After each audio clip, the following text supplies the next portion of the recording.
and today I am going to walk you through everything that you need to know so you can make this adorable rag quilt reading pillow. It is a super easy project. You can do it in one evening, and I happened to make two of these. I made this particular pillow here, which has one front pocket, so you can put a nice big book inside for your little ones.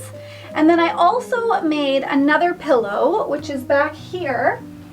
And I essentially did one extra seam down the center here so that you can add 2 chapter books for your bigger kids. So let's jump into this tutorial, and when we get to the part where you need to decide which type of pillow you want to make, I will walk you through those steps. All right, let's get to it. For the seams to rag out nicely, it is best to use a flannel fabric for this project. The largest piece of fabric will be for the front of your pillow, and you will cut that at 19 inches by 19 inches. Then you will use the same fabric to cut 2 more pieces out for the back of your pillow, and they will be cut at 12.5 inches by 19 inches. Then your front pocket will be cut at 9 inches by 19 inches, and then a strip of fabric for some extra ragging needs to be cut at 1.5 inches by 19 inches. This strip can be cut from any of the fabrics. Starting with the back side of your pillow, grab the 2 pieces that are cut at 12.5 inches by 19 inches. Take one of the 2 pieces and fold the bottom edge up 1/2 inch and then 1/2 inch again, pressing and pinning along that edge.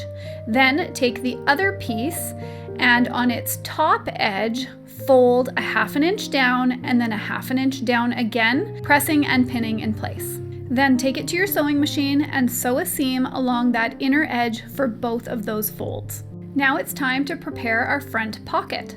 So the first thing that we need to do is grab that narrow strip that we cut and press it in half, wrong sides facing in. Then take that strip with the raw edges facing up towards the raw edge of the top of the pocket and pin it all the way across the top. Then you will sew a narrow seam along that inner edge. This will secure that extra strip in place and allow you to have more ragging along the top of the pocket. Now this step is optional, but because I had such an adorable piece of fabric, I chose to add a little bit of patchwork to the front of my book pocket.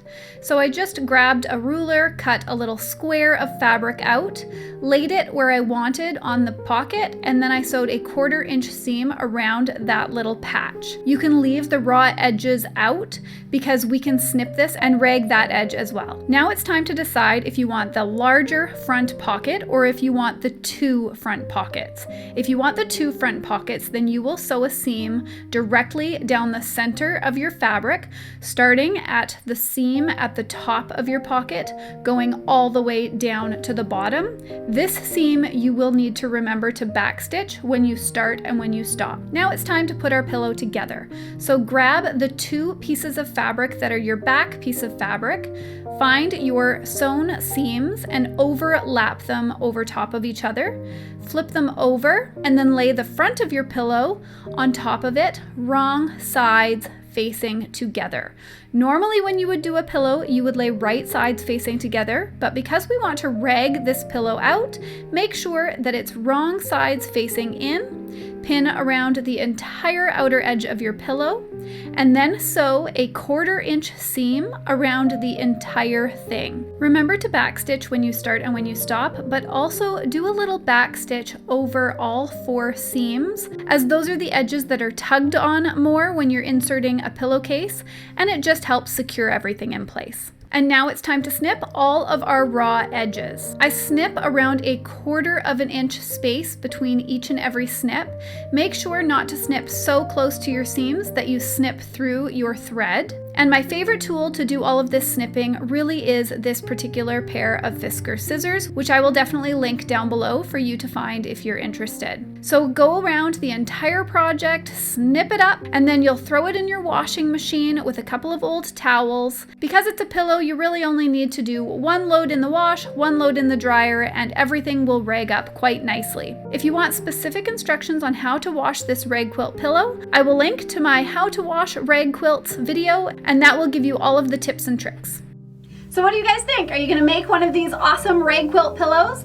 I have both of these already assigned to my children as a Christmas gift. I can't wait to give these to them. I think they're gonna love them. And if you enjoyed sewing this tutorial, may I suggest you check out my No Cutting Squares rag quilt tutorial. It's a bit of a long title, but it is a popular video on my channel, and it is a fun project where you can make a rag quilt without having to cut out all of those squares ahead of time. It's a pretty cool trick.